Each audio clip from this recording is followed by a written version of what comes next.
वक्रतुंड महाकाय सूर्यकोटि समप्रभ निर्विघ्नं कुरु मे देव सर्वकार्येषु सर्वदा।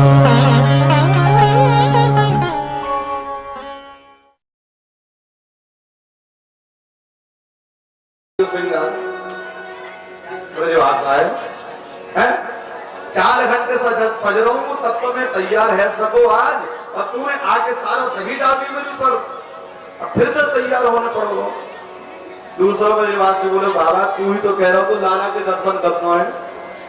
नंद बाबा बोले तो लाला के दर्शन करने से दही को क्या मतलब, ये दही काय को डाल दियो। तीसरा बोलो बाबा जब लाला के पहली बार दर्शन करना पड़े ना तो दही से स्नान करना पड़े। अच्छो ये जे बात है क्या? बोले हाँ तो पतो ना। बोले ना भैया वो तो पतो ना। लाला और दही ला और स्नान कर लूंगा, पहली बार लाला के दर्शन करना है। अब तो जो भी ब्रजवासी आए तो आकर के दूध और दही घी उड़ालता जाए, नंद बाबा स्नान करते जाए। श्री सुखदेव जी महाराज जी कहते राजन आज ब्रजमंडल नंद बाबा की 84 चौक की जो हवेली थी वो दूध दही से ठलाठल बढ़ गई, एकदम चकाचक भरी पड़ी है। और वही में जो ब्रजवासी आते हैं ना तो उसी को पटक देते हैं। बोलो राधे राधे। देखो आपने कीचड़ की होली देखी होगी, रंग गुलाले की होली देखी होगी, लेकिन ठाकुर जी के जन्मोत्सव के समय तो दूध दही की होली हुई है। अब कैसे मानोगे?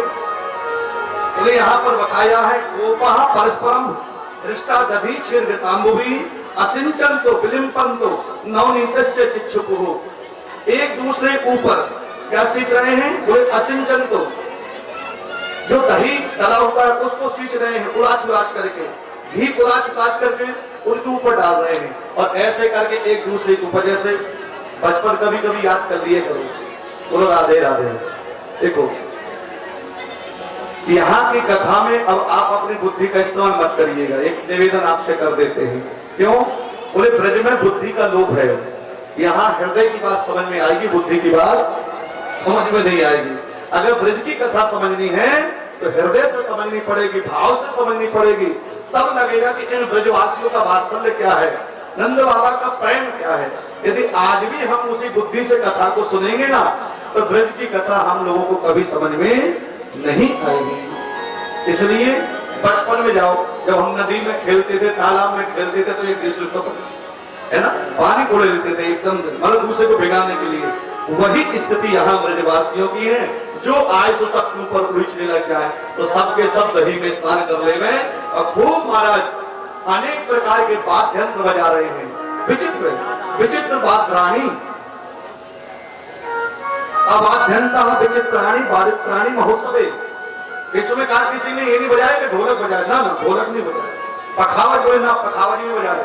बोले क्या बजा रहे हैं? वो विचित्र वाद्य। विचित्र वाद्य क्या होते हैं? बोलो राधे राधे। देखो कुछ पीढ़ी ने तो उस चीज को नहीं बजाया, लेकिन बुजुर्ग लोग जानते होंगे कि पहले के समय में वो सींग का तू कर देते थे, क्या बोलते उसको? अब आप लोग समझ लेना, सींग होता था उसको कूकू करके बजा देते थे ना।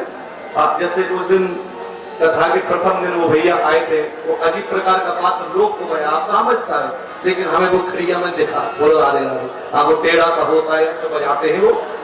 तो मतलब विचित्र है। अब आजकल को तो है ही नहीं, ये सब चीज गाँव में है ही नहीं, बची नहीं है। और उसमें भी कोई मुंह से अनेक प्रकार की आवाज निकाल करके बजाता था। मतलब कोई सीटी बजा लेता, जैसे सीटी बजाते ना तो कोई सीटी बजा लेता था, कोई बाजे बजा देता था मुंह से, और कोई तो महाराज इस प्रकार की आवाज वाद्यंत्र निकालता था कि लोग सुन करके आश्चर्य करते थे कि बजाता कैसे है। देखो यहाँ तक तो हमें पता है कि जब हम भी छोटे में थे ना तो एक पत्ती, कोई पेड़ की पत्ती आती थी, उसको मुंह में दबाते थे और फिर उससे सीटी बजाया करते थे। वो डाले थे, किया कि नहीं किया? और एक कब की एक कथा, यही तो कथा है। जाओ तो अपने एक बालपन में, उस बालपन को याद करो कि हमने भी हरकतें की हैं कि नहीं की है, हमने भी नटखटपन किया है कि नहीं किया है। और जब तुम अपने बालपन का ध्यान करोगे तो कृष्ण कथा में आपको आनंद आने लगेगा, क्योंकि कृष्ण की कथा स्वयं को अभिनय में डालती है। अगर आप स्वयं उस अभिनय में चले जाएंगे, अगर हम यशोदा मैया का प्रसन्न कर रही है तो यशोदा बन के देखिए, अगर हम कृष्ण की बात कर रहे हैं तो कृष्ण बन करके देखिए, अगर ब्रजवासियों की बात कर रहे हैं तो ब्रजवासी बन के देखिए। कथा अपने आप आपके हृदय में स्फुरित हो जाएगी, प्रकट हो जाएगी और ब्रज की कथा समझने में देर नहीं लगेगी। और यही कथा दुर्लभ है, आजकल सब कोई बताता कहाँ है, क्योंकि समय आपने सुनिश्चित कर दिया है हम और आगे जाते हैं तो हमें कोशिश के अंदर बोलना भी है। लेकिन हम यही कहेंगे, वास्तविक ब्रज की कथा भाव स्थिति है और बाल लीला का भाव का अर्थ ही यही है कि जो भगवान ने लीलाएं की है वो बालपन में की है, तो बालपन हमारे हृदय में प्रकट होगा, तभी हम ब्रज की लीला में प्रवेश कर सकेंगे। अबाध्यंत विचित्राणि बाधित्राणि महोत्सवे कृष्णे विश्वेश्वरे अनंते नंदस्य ब्रजमागते। और इस प्रकार से खूब उत्सव बनाने लगे। श्री सुखदेव जी कहते, राजन, तभी वहां पर नंद बाबा ने कहा, ब्रजवासियों तुम उत्सव बनाओ और मैं कंस का कर दे करके आता हूं। कंस बड़ा उत्पाती है, अगर वहां को समय से कर नहीं भेजो तो वो कोई न कोई राक्षस को भेज देगा, सो उत्पात मचाएंगे, विघ्न पड़ेगा जहां हमारे। मैं कंस को कर दे के आया हूं। ब्रजवासियों के भरोसे नंद बाबा ने छोड़ दिया और बहुत सा दूध दही आदि लेकर के कंस के यहाँ चले गए। वर्णन ये भी आता है कि भगवान यहाँ पर भोलेनाथ जी भी भगवान प्रभु का दर्शन करने के लिए आते हैं। जब जब राम जी का जन्म हुआ तब भी दर्शन करने आए, कृष्ण जी का जन्म हुआ तब भी भगवान भोलेनाथ जी दर्शन करने आए हैं। आगे चल करके महाराज जब ये पहुंचे हैं तो कहते हैं यहाँ कंस ने आपातकालीन सभा बुलाई और उस सभा में विचार रखा कि जो मेरे काल का वध कर देगा उसे विशेष इनाम दिया जाएगा, पुरस्कार दिया जाएगा। तो इस प्रस्ताव के लिए पूतना तैयार हो गई। पूतना ने कहा, महाराज ये काम मैं कर लूंगी। कंस ने कहा, तुम्हारा विकराल रूप है, तुम्हें देखकर तो कोई भी डर जाएगा। बोले उसकी चिंता मत करो, हम अपना रूप परिवर्तित कर लेंगे। आजकल तो रूप परिवर्तित हो ही जाते हैं, ब्यूटी पार्लर में चले जाओ, चाहे कितना भी बुरा क्यों ना हो, महाराज ऐसा डेंटिंग पेंटिंग कर देते, एकदम चमका देते, बोलो राधे राधे। लेकिन ये पूतना तो मायावी है, इसने कहा हम अपना रूप सुंदर बना लेंगे। इसने सुंदर रूप बनाया, जाकर के ब्रजमंडल में प्रवेश कर गई। ब्रजवासियों ने सोचा, लगता है साक्षात लक्ष्मी हमारे ब्रज में आ गई है। एक माता ये जो गोपियां थी वो आपस में बतरावे लगी, देखो तो जो लक्ष्मी सी लग रही है, जाके कान के कुंडल तो देखो कितने महंगे होंगे, बोलो राधे राधे। एक तो ठीक है, हाथ के कंगन तो देखो कितने मोटे मोटे हैं। और माताओं का स्वभाव होता है, जहाँ पर दो चार बैठी हो तो कुछ ऐसी आ जाए थोड़ा देख बंठन के, तो जब तक वो बैठ नहीं जाएगी टकर टकर वही देखती रहेंगी, बोलो राधे राधे। वो तो हम देख ही रहे हैं, रोज आ रही है कोई ना कोई, तो जब तक वो बैठ नहीं जाती तब तक देखते रहते हैं, स्वभाव में ही माताओं के। तो पूतना को भी लगा कि इन्हीं से परिचय भी ले लेना चाहिए। जाकर के कहा, बहनी बताओ कि नंद महल कौन सा है। गोपियों ने कहा, वो जो सामने ड्योढ़ी दिख रही वो नंद महल की है मैंने। अच्छा, हाँ हाँ, ऐसा कह करके पता करके पूतना गई। यहाँ पर नंद के लाला पालने में ढूंढ रहे थे। आवाज लगाई पूतना ने, अरे यशोदा बहन बधाई हो। यशोदा मैया ने सोची सभी गोपी बधाई देवे आ रही है, लाला को आशीर्वाद देवे आ रही होगी, ये भी कोई गोपी होगी। लेकिन नई गोपी है, पहचानती नहीं है। फिर भी मैया ने सोचा, अब आज के समय कहाँ पहचान निकालूं। आज तो लाला के सब कोई आशीर्वाद दे रहे, तो आशीर्वाद देगा और नेक्स्ट प्रसाद खाएगा और बेटा है। तो क्या हमारे मैया ने सोची, बहन तुम बैठो, लाला को आशीर्वाद दो और हम तुम्हारे कहीं कछु लेके आ रहे हैं। कहती यहाँ पूतना है मैया तो काम अन्य कार्यों में लग गई, लेकिन पूतना को मौका मिल गया जब ठाकुर जी पालना में झूल रहे थे। परमेश्वर राधे राधे कहा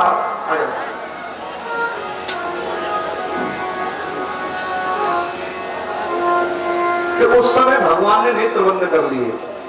नेत्र बंद क्यों कर लिए? अनेक कारण आचरण दिए। जब पूतना को भगवान ने देखा तो नेत्र बंद कर लिए। तो किसी ने कहा नेत्र बंद क्यों किए? बोले इसलिए नेत्र बंद किए हैं कि भगवान विचार कर रहे हैं कि जब भी मेरे पूर्ण जन्म हुए हैं तब तब मुझे स्त्री को मारना पड़ रहा है। राम जन्म हुआ तो ताड़का को मारना पड़ा, अब कृष्ण जन्म में पूतना को मारना पड़ेगा। एक संत कहते हैं कि भगवान ने इसलिए नेत्रबंद की कि विचार कर रहे हैं कि ये पूतना तो मुझे मारने आई है, अपने पयोधर में कालकूटक नामक जहर लगा के आई है। ये तो काम तो मारने है, काम तो माता का ही करेगी, जैसे माता पयोधर पान कराती है वही ये करेगी। तो मुझे इसे कौन सी गति प्रदान करनी चाहिए, उस गति पर विचार कर रहे हैं, इसलिए नेत्रबंद कर लिए। शोर मत मचाओ, आप लोग सामने बैठे हो, देखो ऐसे मत करो। हाँ पीछे वाले हो तो चलो कोई बात, फ्रंट वाले करोगे तो कैसे काम चलेगा। बोलो राधे राधे।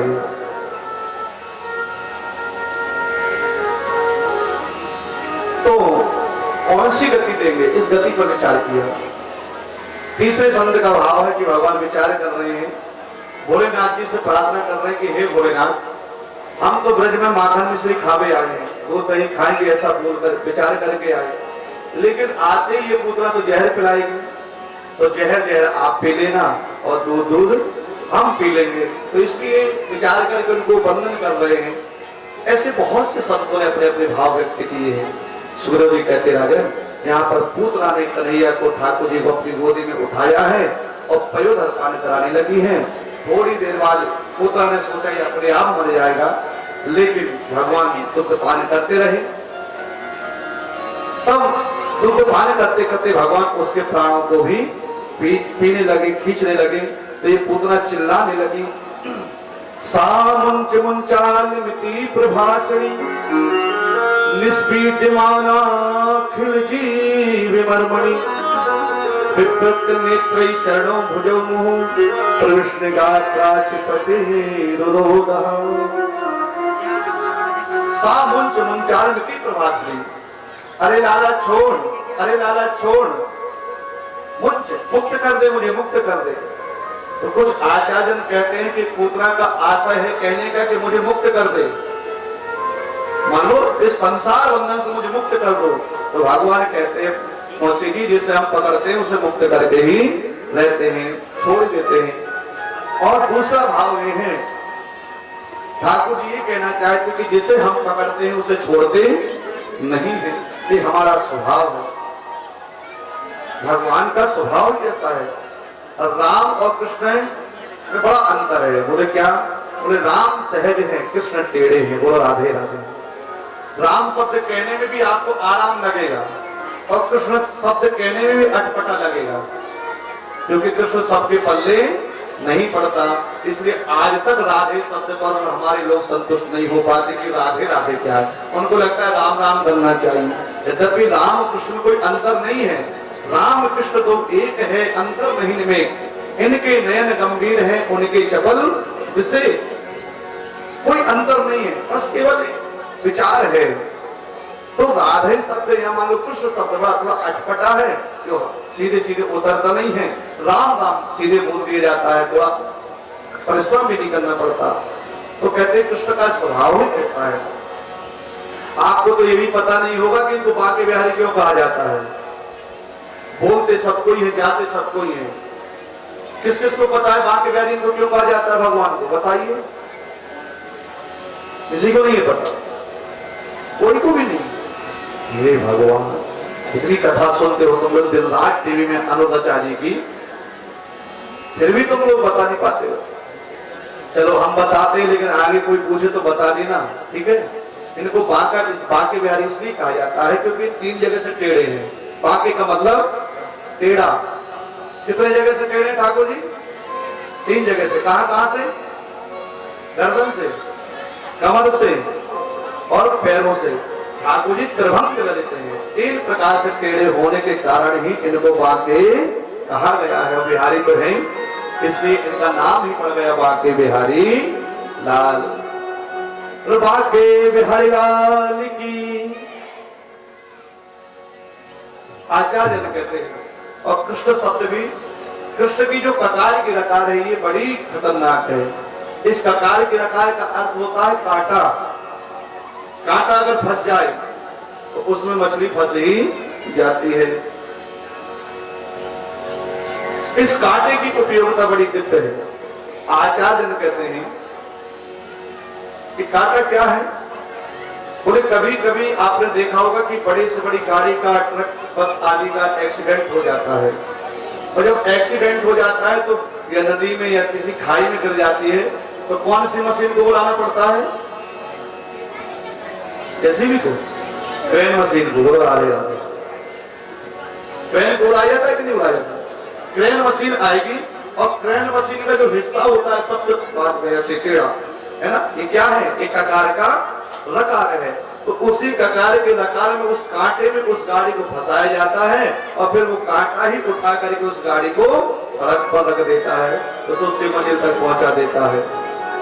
और भाव क्या इस बात को, जब हमारी भी जीवन रूपी गाड़ी संसार के भव सागर में गिरने लग जाए या गिर जाए, जब हमारी भी जीवन रूपी गाड़ी संसार के भव सागर रूपी गड्ढे में या नदी में गिरने, सागर में गिरने लग जाए, तो हमें कृष्ण रूपी परमात्मा को पुकारना चाहिए, उस परम तत्व को पुकारना चाहिए। जब वो कृष्ण आएंगे तो अपने ककार के लकार के कांटे में फंसा करके हमारे जीवन रूपी गाड़ी को सदमार्ग पर प्रशस्त कर देंगे, चला देंगे। और जब भगवान हमारी गाड़ी को उठा करके सही मार्ग पर रख देंगे तो हमारी जीवन की गाड़ी आगे बढ़ जाएगी। अब तो कम से कम बोल दो प्रेम से राधे राधे। इतनी पॉइंट की बात बताना तुम बिल्कुल एकदम शांत रहो तो भी अच्छी बात नहीं है ना। जैसे कोई चीज अच्छी लगती है तो धन्यवाद कैसे होता है, उसको बोल करके कहते हैं। तो अब ऐसा तो कहोगे पंडित जी बहुत अच्छा कहा आपने, ऐसा तो कहोगे नहीं, तो जोर से क्या बोलोगे? ऐसे बोलोगे, जोर से बोलो, क्या बोलोगे? राधे राधे। तो दोनों काम हो जाएंगे कि आपका धन्यवाद भी मिल जाता है इसमें कि नहीं ये बात सही है। इसलिए कृष्ण को समझना बड़े टेढ़ी खीर है। हर किसी को कृष्ण समझ में नहीं आता और हर किसी को भागवत समझ में नहीं आती है। इसलिए किसी ने कहा है जिंदगी किसी की रियासत नहीं होती। पटेलिया जी, जिंदगी किसी की रियासत नहीं होती, मोहब्बत किसी की अमानत नहीं होती। जिंदगी किसी की रियासत नहीं होती, मोहब्बत किसी की अमानत नहीं होती। बड़े संभल कर कदम रखना हमारे बांके बिहारी की सल्तनत में, बड़े संभल कर कदम रखना हमारे बांके बिहारी की सल्तनत में, क्योंकि इनकी कैद से फिर जमानत नहीं होती, इनकी कैद से फिर जमानत नहीं होती। ऐसे बांके बिहारी लाल हैं, तो जो इनका हो गया फिर वो छोड़ते नहीं हैं। और शायद इसीलिए किसी ने कहा कि बाकी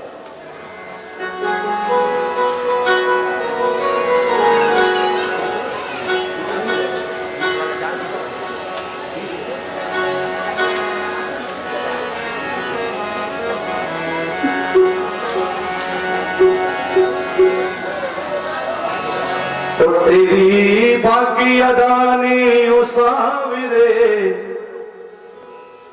ओ तेरी बाकी अदानी उसाविरे, हमें तेरा दीवाना बना दिया रे, हमें तेरा दीवाना बना दिया, ओ हमें तेरा दीवाना बना दिया, हमें तेरा दीवाना बना दिया। ओ तेरी बाकी अदानी उसाविरे, तेरी बाकी अदानी उसाविरे, तेरी प्यारी अदानी उसाविरे, तेरी प्यारी अदानी उसाविरे,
आंखों कुट तेरी प्यारी तना, तूने हमें आशिक बना लिया रे, तूने हमें आशिक बना दिया, तूने हमें आशिक बना दिया, तूने हमें आशिक बना दिया।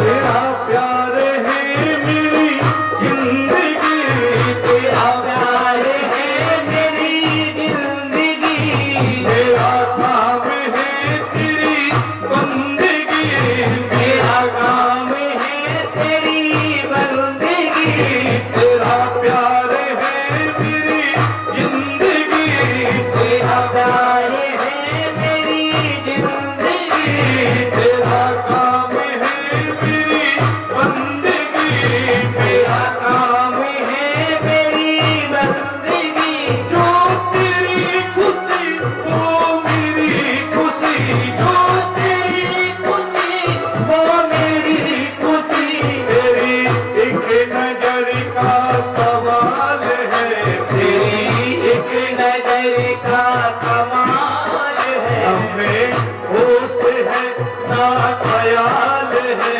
हमें होश है ना ख्याल है, हमें तेरा दीवाना बना दिया रे, हमें तेरा दीवाना बना दिया, हमें तेरा दीवाना बना दिया, हमें तेरा दीवाना बना दिया, वो तेरे बाकी अदानी सामने, तेरी बाकी अदाएं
प्यार के बना दिया तूने हमें भी कायल बना दिया तूने हमें भी घायल बना दिया ओ तेरे पाकिया जाने ओ सामने तेरे तेरी अदा ने मुसाफिरे ओ तेरी प्यारी अदा ने ओ सामने तेरी प्यारी अदा ने मुसाफिरे हमें तेरा दीवाना बना दिया हमें तेरा दीवाना बना दिया ओ हमें तेरा दीवाना बना दिया हमें तेरा दीवाना बना दिया हमें तेरा दीवाना बना दिया हमें तेरा दीवाना बना दिया हमें तेरा दीवाना बना दिया हमें तेरा दीवाना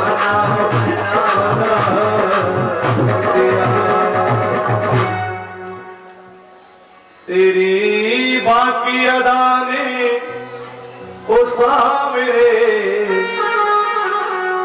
ओ तेरी प्यारी अदा ने ओ सामरे हमें तेरा दीवाना बोलिए ना हमें तेरा बना दिया हमें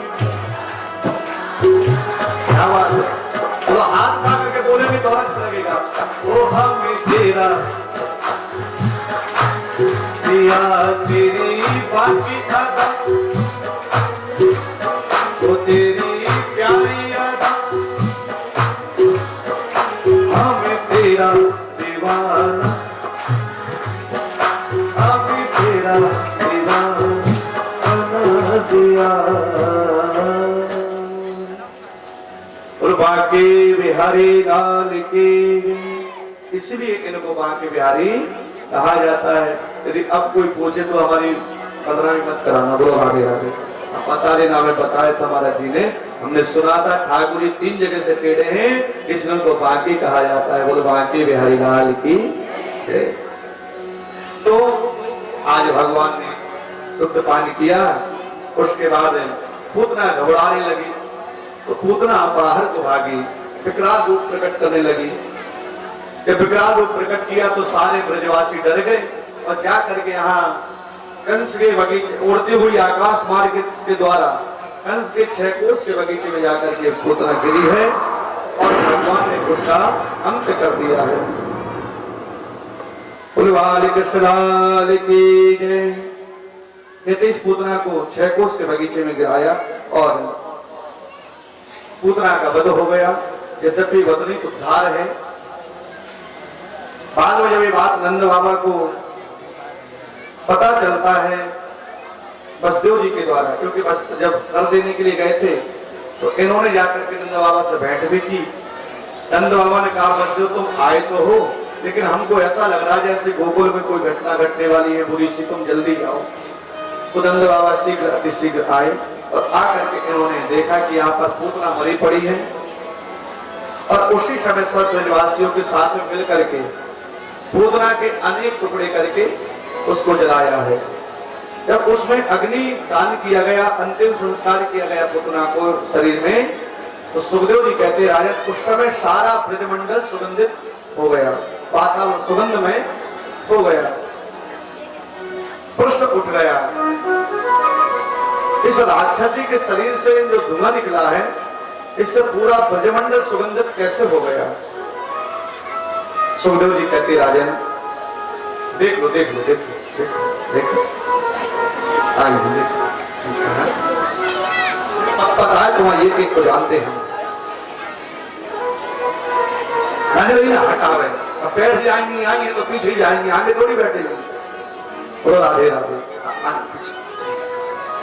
और काम हो गए।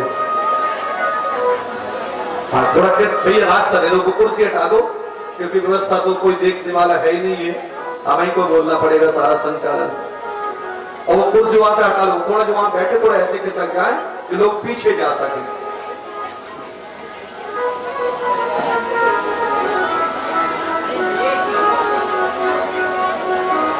प्रेम सूर्य राधे राधे। स्वभाव है माताओं का, कहां जाएगा बाहर।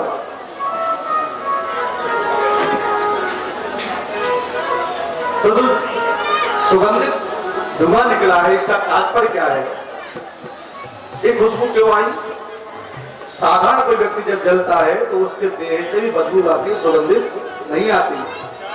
तो फिर पूतना तो राक्षस ही थी, इसके शरीर से ऐसा सुगंधमय वातावरण कैसे बन गया?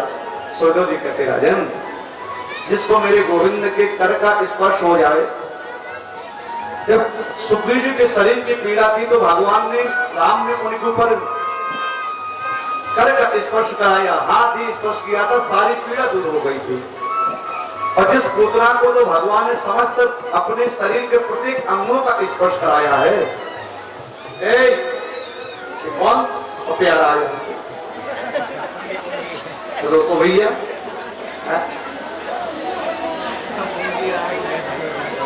बोलो राधे राधे। बाल लीला है, ऐसे ही होता है। देखो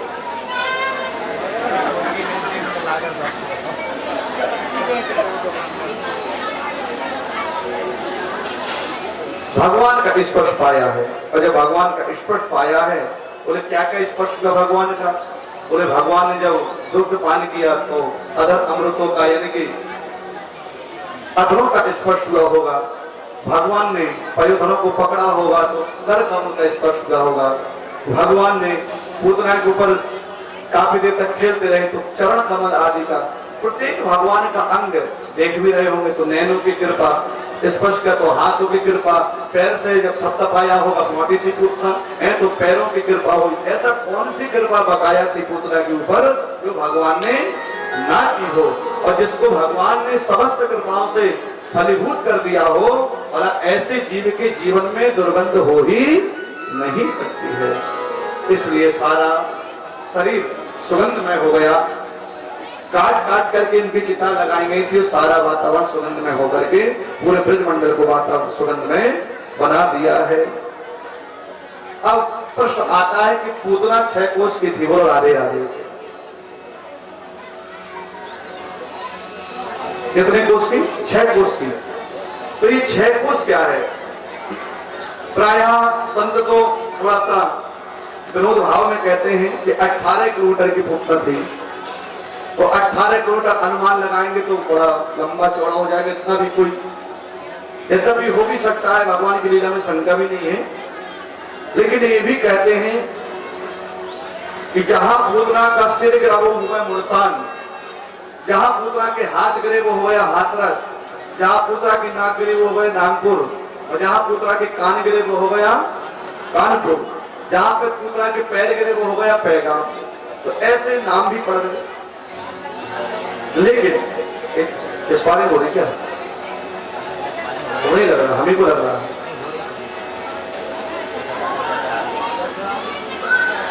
लेकिन अध्यात्म इसका जो भाव है, आचार्य ने कहा ये 6 कोष क्या है? ये 6 कोष का होना क्या माना जाता है? यद्यपि 1 कोष का हमें ज्ञान थोड़ा सा अभाव रह गया है, लेकिन फिर भी आचार्य कहते हैं कोष कहते हैं म्यान को। बोलो राधे राधे। जैसे कि तलवार म्यान में रखी है तो म्यान शब्द का शब्दार्थ में कोष शब्द निकल करके आता है कि जिस म्यान के अंदर तलवार को म्यान ने तलवार को बांध रखा है। समझ में आया? तलवार को किसने बांध रखा है? म्यान ने बांध रखा है। और म्यान को ही, ये म्यान शब्द उर्दू शब्द है और उसका कोष संस्कृत शब्द है। तो कोष के अंतर्गत जो जीवात्मा है, इस जीवात्मा के बंधने के 6 बंधन बताए गए हैं। 6 प्रकार के जो बंधन है, इस 6 प्रकार का कोष इस जीवात्मा को अपने पास में बांधे रखता है, जिसमें से शास्त्रों में इनको पंचाभ्यंतर कोष भी कहा जाता है। प्रथम कोष बताया गया है अन्नमय, दूसरा कोष बताया गया है मनोमय, तीसरा कोष बताया गया विज्ञानमय, चौथा कोष बताया गया प्राणमय, 5वां कोष बताया गया आनंदमय। तो इस प्रकार से एक कोष का जो भाव है, कहते जब इस प्रकार से जब 6 कोष का भेदन हो जाता है उस ब्रह्म तत्व को प्राप्त करने के लिए, तब उस शरीर से उस पूतना का उद्धार हो जाता है। और ऐसे ना समझे तो ऐसे समझ लीजिए कि जब महाराज दशरथ अपने प्राणों का त्याग करने लगे तो उन्होंने कितने बार राम राम कहा? 6 बार कहा। राम राम कहे राम कहे, राम राम कहे राम, तनु पर हरि रघुवर बिरहे, राव गयो सुरे धाम। महाराज दशरथ ने भी मरते समय 6 बार राम राम कहा।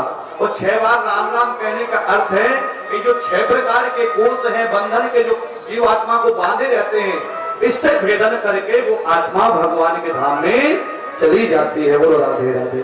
यही 6 कोष है और इसीलिए पूतना का शरीर 6 कोष का माना गया है। आगे चल करके महाराज पूतना का अंत्येष्टि क्रिया कर्म करके पूछा ये कौन है, बताया।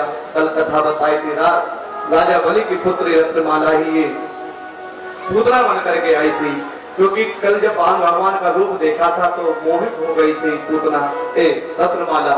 इसने सोचा अगर ऐसा बालक मेरा होता तो दुग्ध पान कराती, लेकिन बाद में जब राजा बलि को छल लिया तो सोचा कि इसको तो जहर पिला के मार देती। तो भगवान ने उस रत्नमाला के दोनों भागों को पूरा करने के लिए लीला की है कि दुग्ध भी पान किया है और जहर का भी पान किया है। बले परम भक्तस्या सुताये वामनो हरि, मनोरथस्तु ते भुवन मनस्यापि वरम दतौ। और इस प्रकार से भगवान की लीला संपन्न होती है। आगे चलकर के भगवान सक्तासुर नाम के एक दैत्य का वध करते हैं। तृणावर्त नाम का एक दैत्य है, भगवान ने उसका भी वध किया है। ये तृणावर्त जानते हैं किसे कहते हैं? पता है? नाम तो सुना होगा ना तृणावर्त? नहीं सुना? जो गोल भवन आता है ना, क्या कहते हैं अपनी भाषा में गांव की? बनबूढ़ा। बोलो राधे राधे। हाँ, गांव की भाषा में बनबूढ़ा बोलते हैं। वो बनबूढ़ा आता है, गोल चक्रवात, वही तृणावर्त है। ये भगवान को उठा के ले गया था। तब भगवान ने पहले तो पूरा ब्रजमंडल घूमा, कहाँ ललिता का घर, कहाँ विशाखा का घर, कहाँ चंद्र भामा का घर, सभी के घरों को देख, चंद्रवती का घर, सभी के घर देख लिए। बाद में एक मुष्टिका मारी और उसका उद्धार कर दिया। प्रधान भगवान की जय। इस प्रकार से इन 3 दोनों व्यक्तियों का वध किया। आगे चल करके भगवान का नामकरण होता है। कहते हैं यहाँ पर गर्गाचार्य जी बड़े चिंतित होते हैं। वसुदेव जी चिंतित होते हैं तो गर्गाचार्य जी से कहते, गुरुदेव आप जाकर के हमारे बच्चों के नामकरण करके आइए तो अच्छा रहेगा। गर्गाचार्य ने कहा तुम्हें तो पता है वसुदेव, यदि ये बात कंस को पता चल जाएगी तो शंका हो जाएगी कि ये पुत्र तुम्हारे हैं। और ये बात गर्गाचार्य जी को पता है कि ये पुत्र भगवान के हैं, नंद बाबा के नहीं है, वसुदेव जी के हैं, नंद बाबा के नहीं है। लेकिन फिर भी अपने पुत्रों का नामकरण कराने के लिए वसुदेव जी ने निवेदन किया कि आप वहां जाकर के गुप्त रूप में नामकरण कर दीजिएगा, ज्यादा प्रचार प्रसार मत करिएगा। तो इन्होंने वसुदेव जी की बात को माना और गर्गाचार्य जी पहुंचे हैं। गर्गा पुरोहितो राजन यदु नाम सो महातपा, ब्रजम जगामि नंदस्या वसुदेवो प्रचोदिता। और गर्गाचार्य वसुदेव जी की बात मान करके नंद बाबा यानी कि गोकुल में पहुंचे हैं। और जब गोकुल में पहुंचे हैं तो नंद बाबा के घर पहुंचे और कोई संत महात्मा स्वयं अपने आप चल करके आपके दरवाजे पर आ जाए तो अपने गृहस्थ आश्रम का सौभाग्य समझना चाहिए कि कोई संत, कोई ब्राह्मण आपके घर में स्वयं चल करके आ गया है। नंद बाबा ने जैसे देखा, ओहो आनंदित हो गए, आज तो गुरुदेव स्वयं चल करके आए हुए हैं, ऐसा कहकर के उनका स्वागत किया है। प्रभुतात जी प्रभु की सने हो, भयहु पुनीत आजे मगे हो। प्रभुतात जी प्रभु की सने हो, भयहु पुनीत आज मगे हो। सेवक सदने स्वामी आगमेनो, सेवक सदने स्वामी आगमेनो। मंगल मोलिया मंगल दमेनो, मंगल मोलिया मंगल दमेनो। श्री राम जय राम जय जय श्री राम जय राम जय जय राम श्री राम जय राम जय जय राम श्री राम जय राम जय जय राम। प्रभुता तज प्रभु कीन सनेहु भयहु पुनीत आज मम गेहु। आज तो मेरा ग्रह धन्य हो गया, तो आज आप स्वयं चल करके गुरुदेव मेरे घर पर आए हैं। और ऐसा एक गृहस्थी को मानना भी चाहिए। महाराज बिठाना, बात अर्घ किया, पूजन किया, पूजन करके पूछा आपका आगमन कैसे हुआ। गर्गाचार्य ने कहा हमारा तो काम है नामकरण आदि करने का, बस किसी की कुंडली देखना, किसी का विवाह शोधना, किसी का नामकरण कराना, किसी की सत्याग्रह करानी। उसी समय नंद बाबा बोले महाराज आपने बड़ी चौकी याद दिलाई, हमें भी अपने बच्चों के नामकरण कराने हैं। गर्गाचार्य बोले देखो आप बहुत खर्च करते, बहुत धूमधाम से कोई उत्सव करते हैं, और हम तो साधारण ब्राह्मण है, अपने हिसाब से करेंगे। नंद बाबा बोले तो जैसा गुरुदेव आपकी आज्ञा होगा वैसे कर लेंगे, नामकरण तो लेकिन आपसे ही कराने हैं। आप जैसा पंडित जी कहाँ हमें मिलेगा विद्वान, बोलो राधे राधे। तो उनकी बात मान ली और इन्होंने नामकरण करने के लिए तैयार हो गए। गौशाला में नामकरण करेंगे। माता यशोदा से जाकर के बाबा ने कहा अरे यशोदा गुरुजी आए हुए हैं, नामकरण करेंगे, बच्चों को तैयार करो। और बच्चों को तैयार किया। यशोदा मैया और रोहिणी मैया अपने अपने बच्चों को लेकर के आई हैं। लेकिन यशोदा मैया ने थोड़ा चतुराई की कि दाऊ को यानी कि रोहिणी के पुत्र को अपने गोदी में बिठा लिया, अपने पुत्र को रोहिणी के गोदी में बिठा लिया। लेकिन जैसे गर्गाचार्य के पास आई, बोले महाराज बताओ हमें अपने बच्चों के क्या नाम रखने चाहिए, क्या होगा इस पुत्र का नाम। रोहिणी पुत्रो रमयन सुहृदो गुणै आख्यासते रामिते बलाधिक्याति बलम विदु यदो ना महिमाचार्या ख्यातस्य भुवि सर्वता सुतम मया संस्कृतम ते मन्यते देवकी सुतम। अरे यशोदा जो तुम्हारी ये गोदी में बैठे हुए हैं ये रोहिणी के पुत्र हैं। जैसे कहा रोहिणी के पुत्र है मैया तो हाथ पीठ में लगे, अरे महाराज एक नंबर के ज्योतिषी हो, बोलो राधे राधे। महाराज ज्योतिषी महाराज मिले तो उनकी खूब खातिरदारी होती है, बोलो राधे राधे। आजकल तो वही सब कुछ है जो कुछ बता देते तो महाराज एक नंबर के पंडित जी अच्छे हैं, बोलो राधे राधे। कहने का तात्पर्य मैया का स्वभाव है, जब लाला के बारे में बताया कि नहीं ये रोहिणी के पुत्र है आपके नहीं, मैया ने कहा तुम्हारा तो विद्वान है। तुरंत सोने की अंगूठी पहने हुई थी महाराज को दे दी। महाराज ने चौकी चौकी बताई, सब साची साची बताई। और उसी समय कहा कि इनका नाम रमेति सर्वान आनंदति यति रामा इति रामः। इनका नाम राम पड़ेगा। बल में अधिकता होने के कारण इनका नाम बलराम भी पड़ेगा। सम्यक कर्षति एकी करोति मेल यति संकर्षणः। योग माया के द्वारा इनका घर में संकर्षण हुआ, यानी कि खींच करके दूसरे घर में डाला है, इसलिए इनका नाम संकर्षण भी पड़ेगा। ऐसे कुछ नामकरण कर दिए दाऊ भैया के। फिर बाद में कहा कि इस लाला के और कर दीजिए। और जैसे उस लाला की बात आई तुम्हारा गर्गाचार्य तो देखते रह गए क्या नाम रखे इनके। तो ऐसे देखते रह गए। कोई बालक बहुत सुंदर होता तो एक टक नजर लग जाती कितना प्यारा है, बस उसी भाव समाधि में गर्गाचार्य चले गए। अब तुम्हारा मैया घबरावे लगी कि कहीं पंडित जी को कछु है तो नहीं लो, जैसे अब आप भी धोखा खा जाओगे। कोई पंडित जी आए और एकदम ना श्वास ले और ना पलक झपकाए तो आप क्या सोचोगे? उस समय तक आप क्या सोचोगे? पधार गए हमें तो लग रहा। महाराज एक तक देखे, त्राटक समाधि बोलते हैं इसको। त्राटक समाधि से एक तक देखे जा रहे लाला को। अब ऐसे देखते देखते मैया को बहुत समय है। पहले कहा बाबा बाबा कोई असर नहीं, बाबा कोई असर नहीं। जब मैया ने सोची लगता है बाबा आकर के पधार गए हैं, रोवे लगी। हमारी गौशाला में आकर के ब्रह्म हत्या लगानी थी, हमारे सर ही हत्या जाएगी। तो मैया थोड़ा सा परेशान हो गई और जाकर के बाबा के कंधे को पकड़ के कहा अरे बाबा। गर्गाचार्य तुरंत जाके हाँ हाँ यशोदा बोले बोले बोले हम तो सोचे तुम महाराज पधारे गए हो।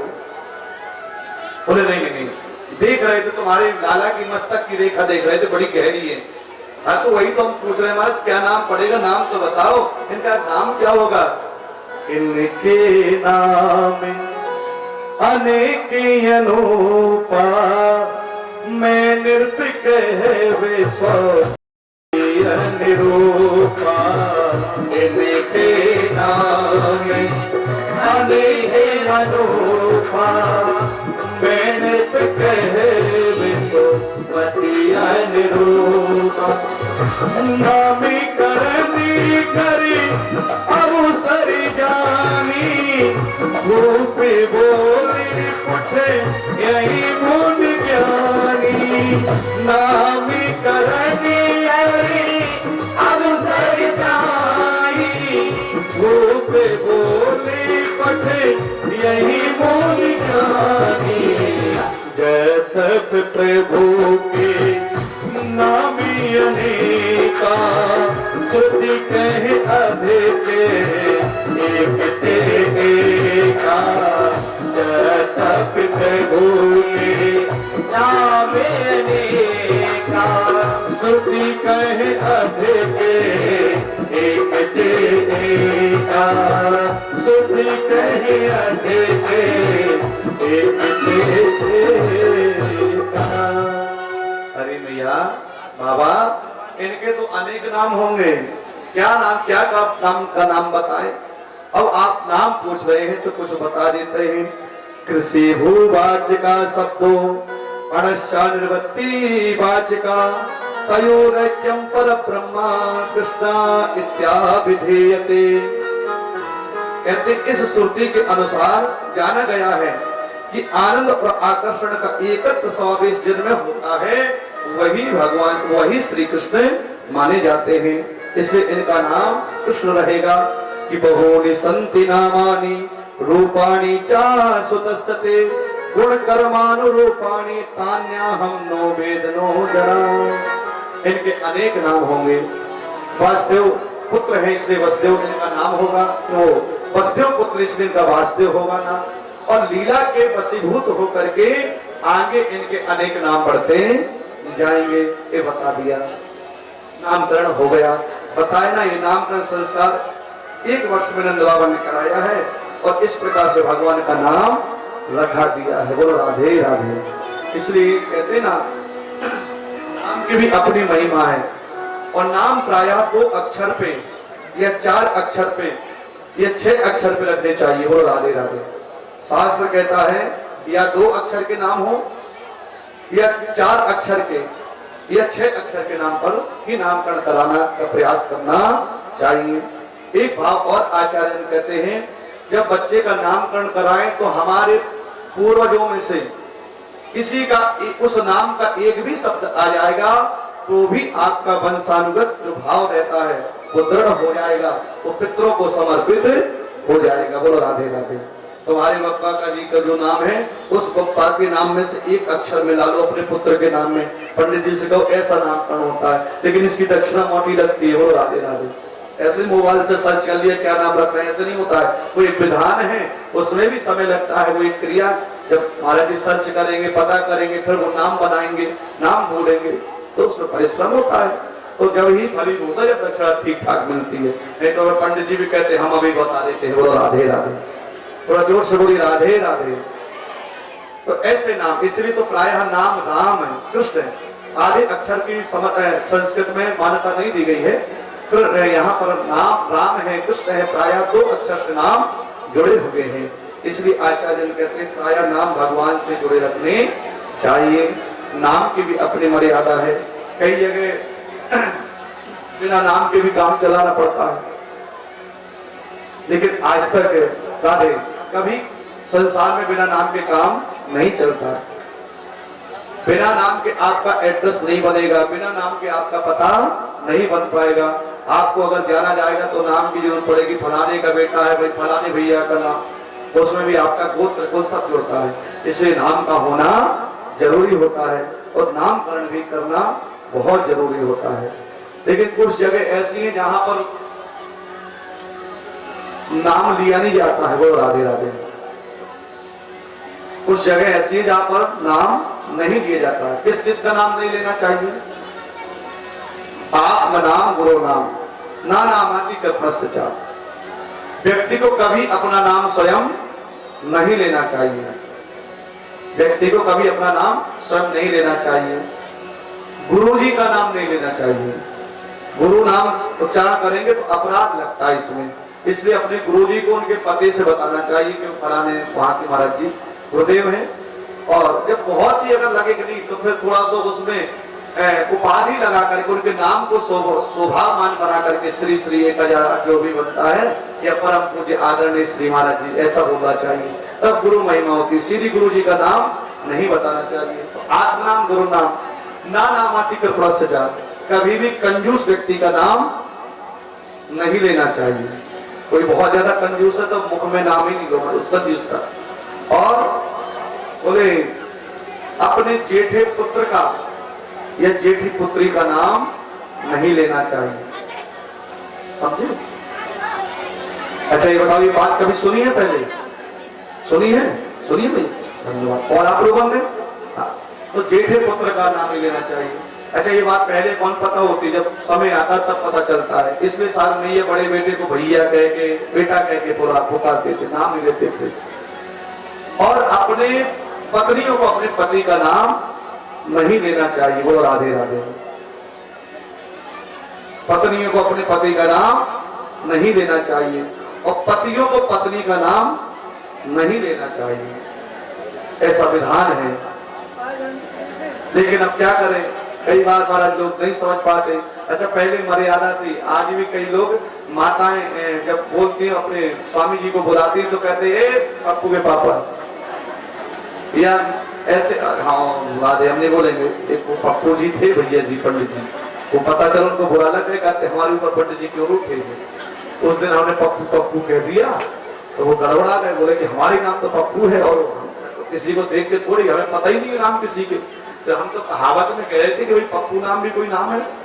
तो ऐसे कहने का मतलब हमें किसी को, हमने कहा कि अगर यहाँ पर किसी को तो आपको बोल ही नहीं रहे, जो यहाँ नहीं आते हैं उनके लिए बोलते हैं हम। बोलो राधे राधे।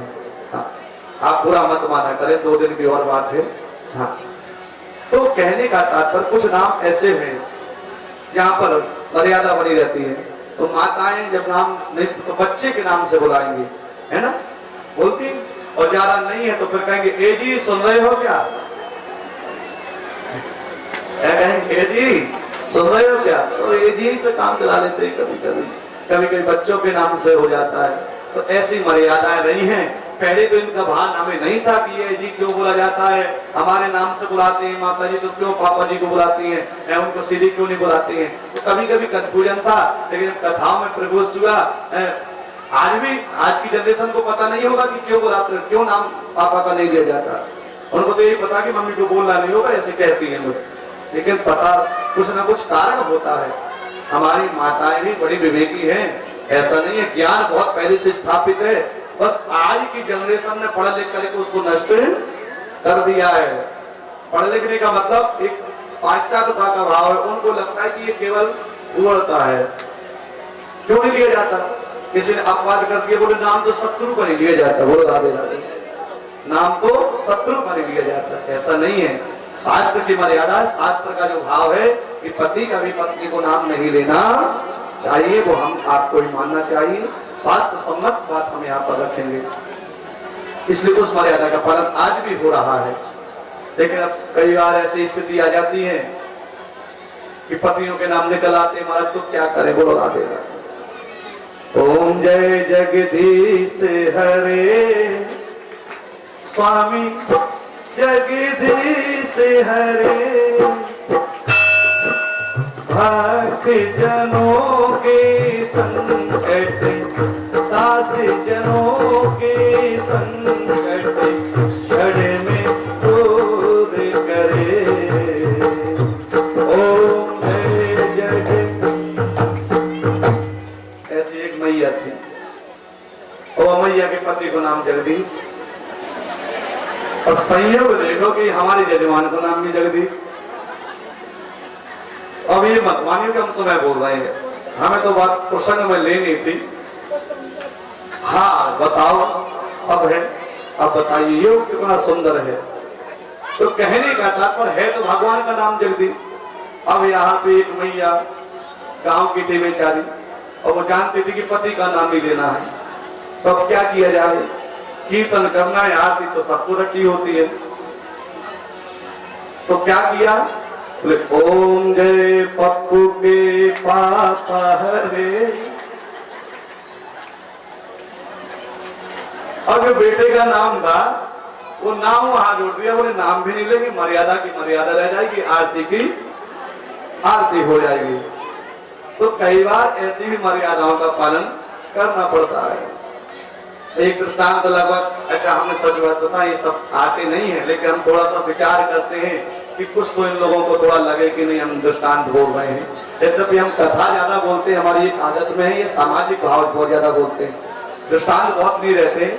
लेकिन बुंदेलखंड की भूमि है, थोड़ा सा अनुभव तो है कि भाई ये लोग थोड़ा ऐसे दृष्टांत को ज्यादा प्रिय करते हैं, तो ढूंढ के लाते हैं, खोज के लाते हैं, वो लाते हैं।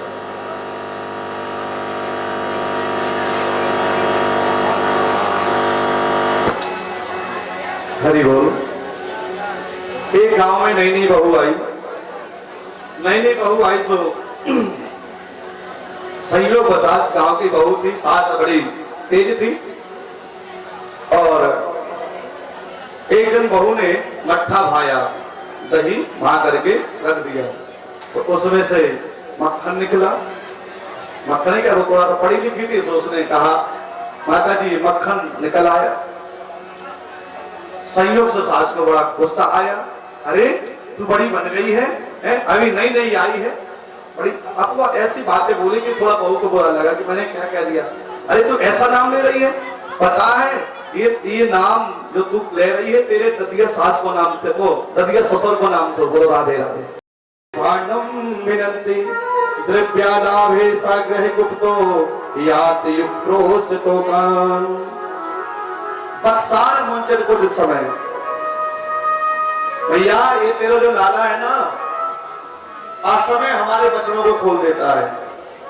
बक्सार मुंचत कुछ समय, भैया ने कहा बछड़े खोलता है तो अच्छा ही तो करता है। गाय को जब दोहनी का समय होता है तो बछड़ा तो खोलना पड़ता है, तभी तो गाय दूध देगी, जब बछड़ा दूध पिएगा पहले तो अच्छा ही तो करता। बोले ना ना ना, दोहनी के समय नहीं, फिर बोले असमय, जब समय नहीं होता है पहले ही सारा दूध पी जाते बछड़ा।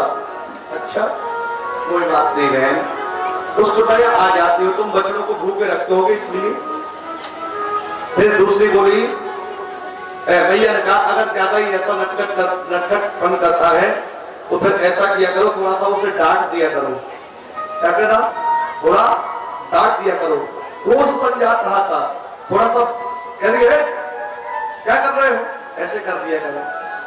भैया वो भी हमने देख लिया है, जब तुम्हारा लाला चोरी कर मटकी फोड़ता है, ऐसा करता है, हमारे बच्चों को छोड़ता है, तो हम उसे डांटते हैं, कहते हैं कन्हैया क्या कर रहा है, तो जैसे हम डांटते हैं तो ये खिलखिला के हंस जाता है। अब छोटों से कन्हैया कोई हंस जावे, कोई अपन डांटो को हंसे तो गुस्सा रहेगा क्या? हमारा भी जाति मुस्कान में जाने भगवान जाने कहा जादू है, अपने आप हमारा गुस्सा भी शांत हो जावे। अब तू ही बता, दूसरी को भी बोली हमें बता दे, हमें शिकायत करने दे, भैया ये तेरो लाला हमारी मटकियां फोड़ देता है, स्वाद भक्त दही पाया कल्पता ही इसको भी, जब आई दही की मटकियां ये फोड़ देता है। भैया कहते फोड़ता क्यों है, न दही खिला दिए करो, अगर वो आता है तुम्हारे घर में माखन आखन खाने तो थोड़ा सा खिला दिए करो। गोपियां बोले भैया हम इतनी भी कंजूसनी नहीं है कि तेरा लाला है तुम खिलाना, जब तेरा लाला आवे तो हम कहे लाला तो को मक्खन खाना है, तो ये पता क्या कहे, क्या तूने हमें भिखमंगा समझ रखो है, हमारे घर में मक्खन नहीं है, अरे हमारे बाप के 9 लाख गैया है, हम जितना चाहे मक्खन खाएं, हम कोई भिखारी खाई नहीं है, ले जा अपना मक्खन, ऐसे काट देंगे। कौन? ठाकुर जी गोपियों को। तो फिर हम उनको गुस्सा आ जावे तो हम कहे अगर इतनी बड़े बाप के बेटा तो चोरी करते काय बोलते हो, जाकर के पिताजी को खाओ मक्खन, हमारे घर में क्यों आते हो? सो पतो है हंस के का कहे, भाभी वो तो चोरी में मजा आवे, बोलो राधे राजी को मक्खन अच्छा ना लगे, चोरी को अच्छा लगे, क्या मारे हम चोरी को खा रहे, ऐसी वैसी बातें करें। मैया ने कहा तो फिर ऐसा किए करो, अपने सीके पे रख दिए, थोड़ा नेक ऊंचे बांध दिए करो। तीसरी गोपी बोली वो भी करके देख लियो तेरे लाला के लिए, सब उपाय कर लिए। कहा करे पता नहीं है तो को बताओ, जाके एक मंडली है बाल गोपाल चौर प्रसाद मंडल, और मंडली में क्या करें, बोले ये सबके सब ब्रजवासी आ जाए, ग्वाल वाल आ जाए, और पहले 6 ठेके नीचे बैठे, फिर बाकी ऊपर 4 चढ़े, 4 के ऊपर 3 चढ़े, 3 के ऊपर 2 चढ़े, 2 के ऊपर ये पैरों चढ़ जाए, और जा करके वो मटकिया के पास पहुंच जावे तो सब मक्खन जिन ब्रजवासी इनके खवावे। फिर भी मैया कोई बात नहीं, ये खाए तो खाए, हमें कोई दुख नहीं है, खवावे को हम खवा देंगे, लेकिन ब्रजवासी इनको खवावे। भैया बोली तो अकेले बाकी आदत नहीं है ना, मिल बांट के खावे, बापा तो स्वभाव है। वो भी बोली हमें जो भी तो नहीं है कि ये खावे जाके ब्रजवासी खावे, लेकिन ये बंदरनों को खिलावे। भगवान जाने बंदरन से जाके क्या दोस्ती है, कौन से जन्म की है। अच्छा कथा समझ में आ रही कि नहीं आ रही, प्रेम से बताइए, राधे राधे। हाँ, बंदरन से भगवान जाने कौन सी दोस्ती है, और बंदरन से भगवान की क्या दोस्ती है पता है? श्री हनुमत लाल जी महाराज समस्त वानरों की सेना ही ने तो भगवान को, राम जी को रावण जैसे महाबलशाली से युद्ध जिताया है। विचार करिए, अतुलित बल धामम, अतुलित बल के धाम श्री हनुमत लाल जी महाराज जी की जब सेना तैयार होती है, एक भी अयोध्या का कोई व्यक्ति नहीं था लक्ष्मण जी के अलावा, ठीक है, कोई सेना नहीं लेकर के आए थे भगवान, कोई युद्ध के प्लान से नहीं आए थे, लेकिन धन्य है प्रभु श्री राम जिन्होंने इन वानरों को ही अपनी सेना के रूप में सुसज्जित किया, और इन्हीं के द्वारा रावण जैसे महाबलशाली को जीत करके अयोध्या लौट करके आए हुए हैं। देख इन्होंने सेवा की, तो इन बंदरों ने इतनी सेवा की राम जन्म में कि भगवान इनके ऋणी हो गए थे, और जब ऋणी हो गए थे तो भगवान ने कहा आप लोगों ने मेरी बहुत सेवा की है, मैं भी वचन देता हूं आने वाले जन्म में मैं तुम्हारी सेवा करूंगा। तो वही ये वानर सेना सब ब्रजमंडल में है, और इसलिए भगवान उनको भी खिला रहे हैं कि पहले जन्म में तुमने मेरी सेवा की है, आज मुझे मौका मिला है, चूकना नहीं चाहिए। उसी भाव से भगवान ने खूब सभी ब्रजवासी वानर सेनाओं को मक्खन खिलाना प्रारंभ कर दिया। तो गोपी मैया बोले तो ठीक है कोई बात नहीं, अब इसमें परेशानी क्या है, मक्खन खाए तो हमसे ले जाए। बोले ना ना मैया हमें मक्खन नहीं चाहिए, हम तो केवल एक बात कह रहे हैं कि ये खाता है कोई बात नहीं, ब्रजवासियों को खिलाता है कोई बात नहीं, अरे ठीक है बंदरन को भी खिलाता है, हमारे कान भोक्षण बंदरों को खिलाता है कोई बात नहीं, लेकिन भांडम विनंती, और तो ठीक है खाने के बाद ही क्या करता है, जो मटके होते हैं वो छोड़ देता है। अब तो ही बता भैया कितनी बार जाएंगे कुम्हार के पास की मटका ले लेकर परेशान हो गए, कब तक मटके लाएंगे, ऐसा तुम्हारा लटका है। मैया ने कहा कन्हैया को पिटाई लगाऊंगी, थोड़ा नाराज हो गई मैया, अब मानेगी नहीं, डांट लगाऊंगी, आवाज लगाने कर रही है यहाँ, ये सब शिकायत क्या कर रही है, तो मैया थोड़ा मारने लगी। तो उसी समय सब गोपियां कहने लगी मैया अब मारो मत, मारने से क्या हो गए, चौथे स्किल से। बोलो राधे राधे।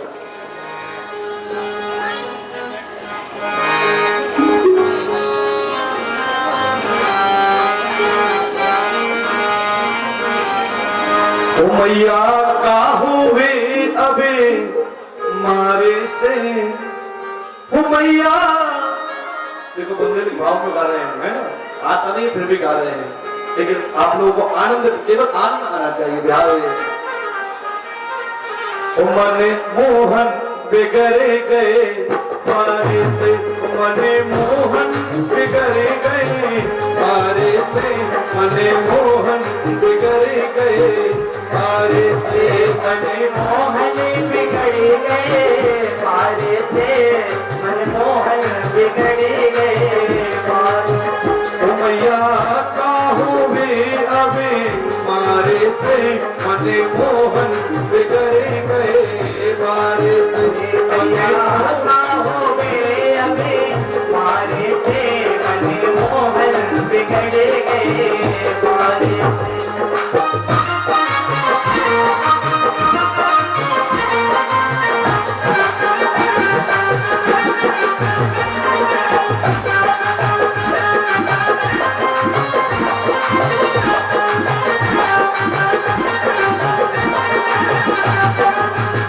मने मोहन गए बारिश से मन मोहन बिगड़ गए बारिश से मन मोहन बिगड़ गए बारिश से मन मोहन बिगड़ गए बारिश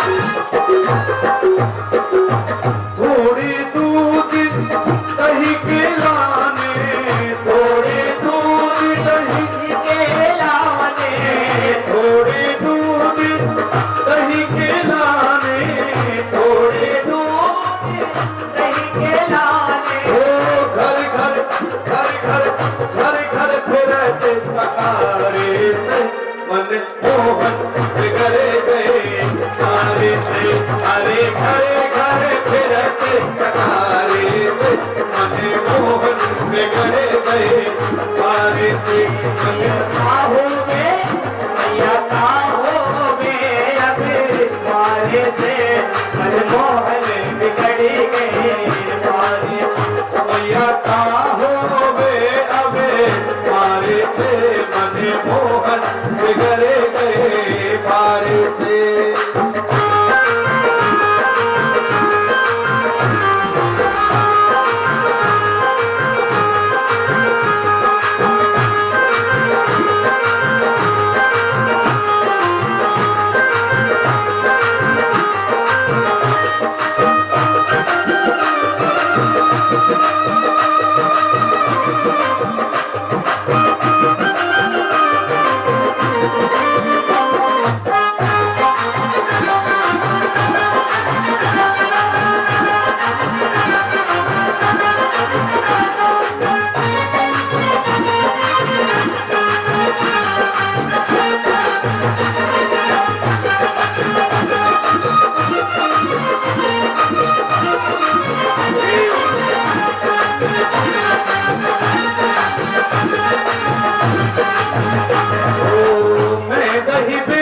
बारे से मैया काहो में अबे तारे से मन मोहन बिगड़ गए तारे से मैया काहो में अबे तारे से मन मोहन बिगड़ गए तारे से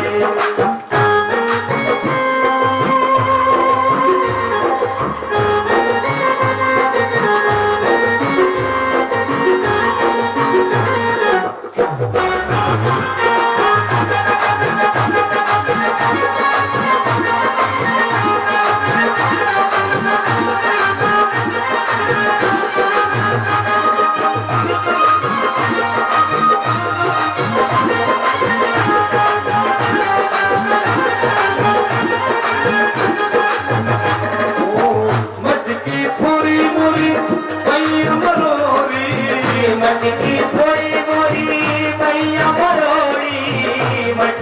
थोड़ी मोरी मैया मरोड़ी मैया मरोड़ी मैया मरोड़ी मैया मरोड़ी हो मटकी थोड़ी मोरी मैया मरोड़ी मटकी थोड़ी मोरी मैया मरोड़ी ओ मेरी चूनर खारी किनारे से ओ मैया चूनर खारी किनारे से मैया गए पानी से मैया काहों में पाए पानी से मन मोहन बिगड़ गए पानी से मैया काहों में आवे पानी से मन मोहन बिगड़ गए पानी से मैया काहों में हाँ मैया काहों में पाए हमारे से मन मोहन बिगड़ गए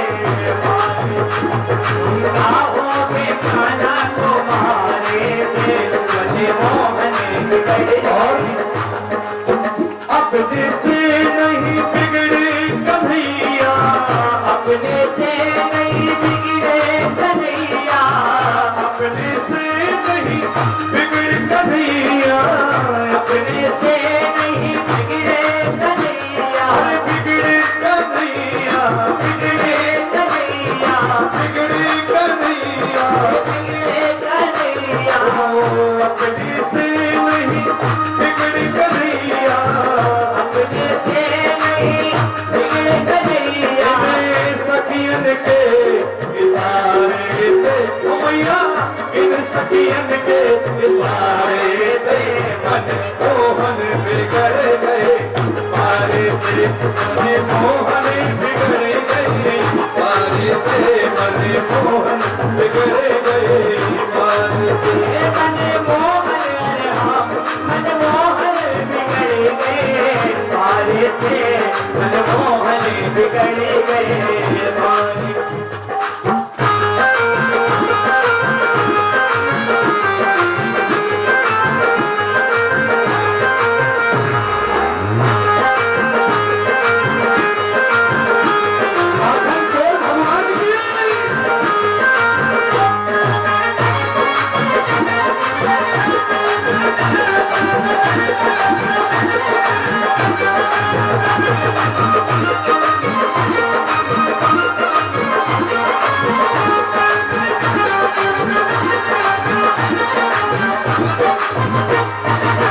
चंद्र सखी भज बाल कृष्ण छवि चंद्र सखी भज बाल कृष्ण छवि ओ चंद्र सखी भज बाल कृष्ण छवि चंद्र सखी भज बाल कृष्ण जया काहो वे अब सुधारे से मैया काहो वे अब सुधारे से मन बिगड़े गए मारे थे मन मोहन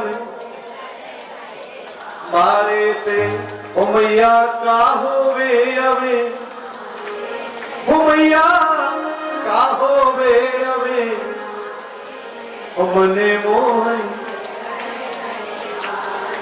भैया से कहने लगी भैया मालूमती लाला को अब तो जो होना सो वो तो बिगड़ गए हैं पहले से लाल करे तुरंत दियो कि अभी बात नहीं मानते हैं और ऐसा कह करके भैया कहने लगी गोपियों तुम आओ जितना जितना दूध दही खाए हो समोसा दोनों दोनों ले लियो लेकिन मेरी लाला की ऐसी बदनामी मत करो आगे चल करके विवाह होने में बड़ी परेशानी आएगी कि पता चल जाएगी कि नंद का छोरा तो चोर है तो चोर के साथ में कौन विवाह करेगा अपनी छोरी को जा मारे मैया चिंतित रह जाती है और गोपियां तो सच बात बताएं भगवान का दर्शन ही करना चाहती उल्हाना तो केवल एक माध्यम है लेकिन इस भाव से हम भगवान के दर्शन कर लेंगी इसलिए गोपियां इस बहाने से आ जाती हैं कि देखे बिन कान्हा जब मन नहीं माना इन आंखों से आज हमने ब्रह्म पहचाना है कि कृष्ण पद कमलों में मन को लगाना इन गोपियों का ताना तो उल्हाना ही बहाना है उल्हाना ही बहाना ये ताना तो केवल एक माध्यम है बाकी भगवान का दर्शन हो इसलिए गोपियां आती हैं और इसी माध्यम से जब भगवान सामने आ जाते हैं दर्शन हो जाता है और ये चली जाती है सुखदेव जी कहते राजन वैसे लीला बड़ी विस्तार है इसमें हम लोग झांकी होती है तो फिर पूरी माखन चोरी का भाव प्रकट कराते हैं मटकी फोड़ सब कुछ होता है लेकिन समय का अभाव है भगवान चोर है तो क्या चुराते हैं बजई बसंतम नवनीत चोरम गोपांगिना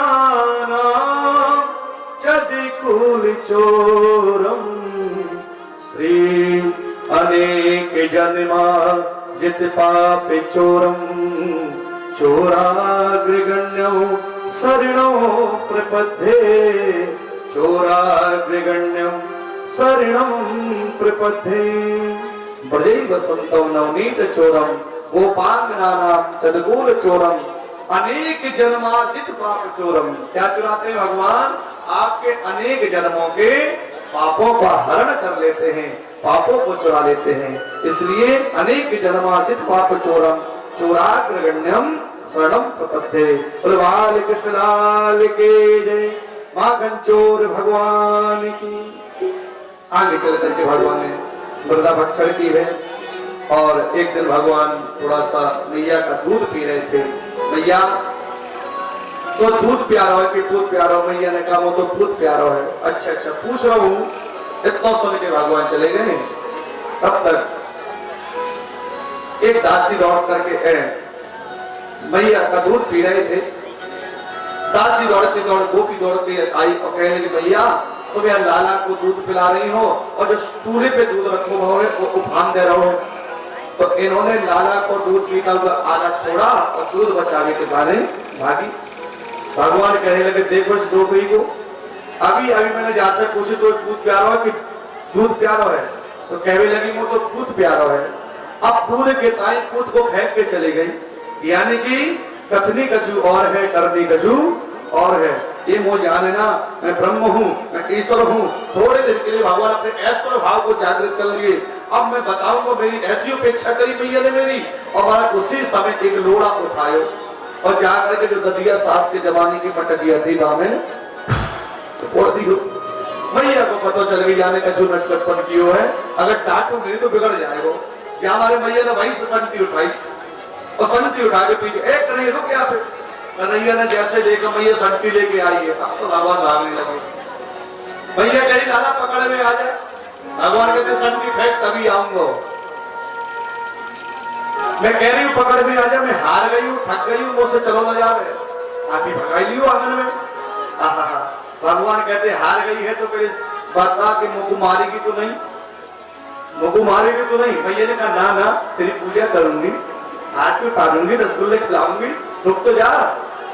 लेकिन भगवान जब कहने लगे तू मानने वाली नहीं है, संगति से मारेगी जरूर, पहले संगति फेंक। भगवान ने मैया ने कहा संगति फेंक दी। जैसी संगति फेंकी तो भगवान मैया के बंधन में आ गए। और जैसे मैया ने पकड़ा रुक जा अब बताती हूँ, खींचने लगी। चल करके महाराज एक रस्सी ली, उस रस्सी से भगवान के हाथों को बांध लगी, उखल से बांध दिया। यद्यपि आचार्य कहते हैं 2 अंगुल रस्सी कम पड़ जाती है। बहुत सी रस्सी जोड़ दी गई लेकिन फिर भी 2 अंगुल रस्सी कम पड़ती है। ये 2 प्रकार की रस्सी क्या वो, एक ऐश्वर्य शक्ति है, एक माधुर शक्ति है। माधुर शक्ति कहती है ये भगवान लीला पुरुषोत्तम है, लीला कर रहे हैं तो ममता वात्सल्य भाव में इनको बंधना पड़ेगा। ऐश्वर्य शक्ति कहती है ब्रह्म है, ब्रह्म किसी के बंधन में नहीं आता। तो इसलिए दोनों शक्तियों में आपस में टकराव हो गया है। तब भगवान ने ऐश्वर्य शक्ति से निवेदन किया आप शांत हो जाइए, अगर मैं ऐसा नहीं बंधन को स्वीकार करूंगा तो लीला आगे नहीं बढ़ेगी। तो माधुर शक्ति को माँ के बंधन में तो सबको बंधना पड़ता है। माँ के बंधन को तो भगवान राम ने भी स्वीकार किया है, अगर मुझे भी स्वीकार करना पड़े तो कोई बुराई नहीं है। तो इस प्रकार से बंधन को स्वीकार किया, उखल से बांध दिए। भगवान लीला पुरुषोत्तम है, लीला भी इसीलिए की है क्योंकि जो यमला अर्जुन के 2 वृक्ष नंद बाबा के महल में थे। कहते हैं ये नंद कुंवर और मणिग्रीव हैं, कुबेर के पुत्र हैं। नारद जी के अपराध करने पर इन्होंने प्रणाम नहीं किया था, निर्वस्त्र स्नान कर रहे थे, जड़ की तरह खड़े हुए थे, वृक्ष की तरह खड़े हुए थे। तो श्राप दे दिया जाओ तुम वृक्षी बन जाओगे। तो ये वही पुत्र हैं जो यहाँ नंद बाबा के महलों में आकर के यमला अर्जुन के रूप में खड़े हुए हैं। आज भगवान ने करुणा करी, स्वयं भगवान बंधन में है लेकिन अपने भक्तों को बंधन से भगवान मुक्त कर देते हैं। क्या उखल फंसाया, चलते चलते फंसाया और बीच में झटका दिया। दोनों प्रार्थना करके वहां से वो गए हैं। और वृक्षों में जीवन होता है, ये बात पूर्व की सिद्ध है, इसमें कोई बात नहीं है। आज हमें कहीं जगदीश चंद्र बसु जी ने कहा है कि वृक्षों में जीवन है, तो उससे पहले भी हमारी कथाएं बताती हैं कि पीपल हुआ, बरगद हुआ, हम सब में इसमें भगवान का रूप देखते हैं, नीम को माता जी का रूप देखते हैं। तो प्रायः हम तो आज भी हमारा सनातन इतना विशाल है कि लोग वहां तक पहुंच ही नहीं पाते। वो कहते हैं कि पहले नहीं होता था। हमारे सनातन जैसी गहराई किसी धर्म में नहीं है, इसलिए पहले ही सनातन ने साबित कर दिया कि वृक्षों में जीवन होता है। यमला अर्जुन के वृक्षों का उद्धार किया, और यहाँ पर जब बाद में वृक्षों के गिरने की आवाज सुनी, सारे चिंतित हो गए। मैया यशोदा रोने लगी। नंद बाबा ने थोड़ा डांट दिया, यदि आज लाला को कुछ हो जाता तो क्या करती तू? मैया रोने लगी, रात भर रोई, कन्हैया को लेकर के चुप कर दूध पिलाते रहे, रोती रही कि आज सच में कुछ लाला को हो जाता तो जैसे तैसे तो भगवान ने मुझे बुढ़ापे में लाला दिए थे, क्या होता मेरा। रो करके विचार आया क्या करना चाहिए। तो सुनंद जो है इन्होंने विचार किया, जब से हमारा लाला आया है तब से कोई ना कोई दैत, कोई ना कोई ऐसी घटना घट रही है जो हमारे लिए उचित नहीं है। अरे हमारे बच्चे जहाँ सुखी रहे हमें वहां चलना चाहिए। तो इन्होंने वृंदावन की भूमि का चयन किया, वृंदावन की भूमि में जाने के लिए तैयार हो गए कि गोपी गवाम सेव्यम पुण्यात् वेत्रणे वीरधम वनम वृंदावनम नामम असभ्यम नवकाननम। जहाँ पर गोवर्धन है, यमुना है, गायों को चरने के लिए काफी पर्याप्त साधन है, हम ऐसे स्थान पे जाएंगे अपने लाला की खुशी के लिए, अपने पुत्र की खुशी के लिए। सबके सब वृंदावन पहुंचे। पूरे वृंदावन धाम की जय। वृंदावन की अद्भुत महिमा है, आप सभी जानते हैं, जितनी महिमा का है वो कम है। और वास्तविक भगवान का चैतन्य रूप ही, साक्षात गोलोक खंड का रूप ही वृंदावन है। और ये किशोरी राधा रानी की प्रसन्नता हेतु ही इन्होंने वृंदावन को बसाया है। कि कीरति सुता की पग पग में प्रयाग यहाँ, केशव की केल कुंज कोट कोट काशी है। जमुना में जगन्नाथ, रेणुका में रामेश्वर, तरु तरु पर बसत यहाँ अयोध्या निवासी है।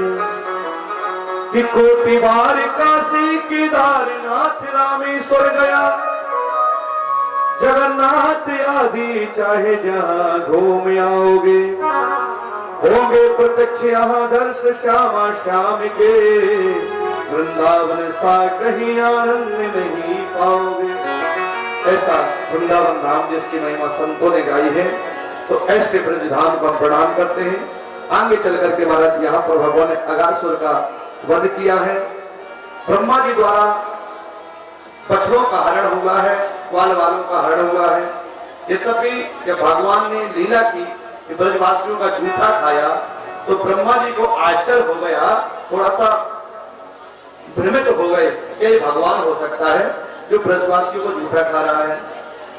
जैसे हम किसी साधारण व्यक्ति के यहाँ, किसी निम्न व्यक्ति के यहाँ जाकर के भोजन करें तो आप कहेंगे पंडित जी की कोई और है, वो राधे हो जाता है कि नहीं होता है, क्योंकि आपको वो स्वीकार नहीं है। बस ब्रह्मा जी की बुद्धि में यही भेद आया कि देखो तो ये भगवान है जो इन ग्वाल वालों का जूठा खा रहे हैं, मनसुखा आदि की जूठी कड़ी खा रहे हैं, ये ब्रह्मा नहीं हो सकते। ऐसी परीक्षा लेने के लिए हरण कर लिया। अंत में भगवान ने अपनी लीला के द्वारा ब्रह्मा जी को बोध कराया कि मैं अपनी इच्छा से सब कुछ प्रकट कर सकता हूँ। उतने ही गाय भगवान बन गए स्वयं, उतने ही ब्रजवासी बन गए जितने हरण किए थे। और 1 वर्ष तक की लीला भगवान ने स्वयं बन करके की है। और भगवान तो सृष्टि रचयिता है, तो वो कितनी भी अपनी मानसिक सृष्टि रच सकते हैं, इसमें कोई दो राय नहीं है। अंत में ब्रह्मा जी को ज्ञात हुआ था ये तो साक्षात भगवान है। 40 श्लोकों में स्तुति की, लेकिन ब्रह्मा जी को भगवान ने क्षमा नहीं किया है। तो राधे राधे। आगे चल करके भगवान जब थोड़ा 6 वर्ष बड़े हो गए तो इन्होंने गायों को चारा प्रारंभ किया है। 6ठे वर्ष में कार्तिक शुक्ल अष्टमी तिथि से यानी कि गोपाष्टमी से भगवान गौचारण लीला करते हैं। छोटी छोटी गैया, भजन तो पल पल में, सेकंड सेकंड में गाने में कोई बुराई नहीं है, लेकिन समय हमारे पास थोड़ा कम है। वो राधे राधे है ना। बस यही मान लीजिए कि ठाकुर जी उन गायों को भी चलाते हैं, फिर बड़ी बड़ी गायों को भी चलाते हैं। आगे चल करके भगवान ने धेनुकासुर नाम के दैत्य का वध किया है। काली का दमन किया है, नाग पत्नी द्वारा भगवान का स्तवन किया और उन पर अनुग्रह किया। एक काली नाग का है, वो ये काली नाग यमुना जी में गरुड़ जी के डर से रहता था, जिसने उस देह पर अपना कब्जा कर लिया और उतनी सीमा तक उस जल को दूषित भी कर दिया। अनेक बार भगवान ने सोचा यमुना मेरी पत्नी है, इसे पवित्र बनाना मेरा कर्तव्य है, तो यमुना को पवित्र करना मेरा धर्म है। इस भाव को लेकर के भगवान ने संकल्प किया, क्योंकि प्रकृति अगर अपवित्र है, क्योंकि ये समस्त नदियां कौन है? समस्त नदियां भगवान की अंतर नाड़ियां हैं।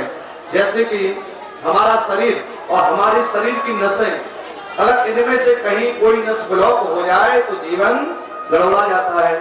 ठीक जितनी भी नदियां हैं, ये भगवान की विराट पुरुष की, विराट भगवान की नाड़ियां हैं, इसलिए इनको कभी गंदा नहीं करना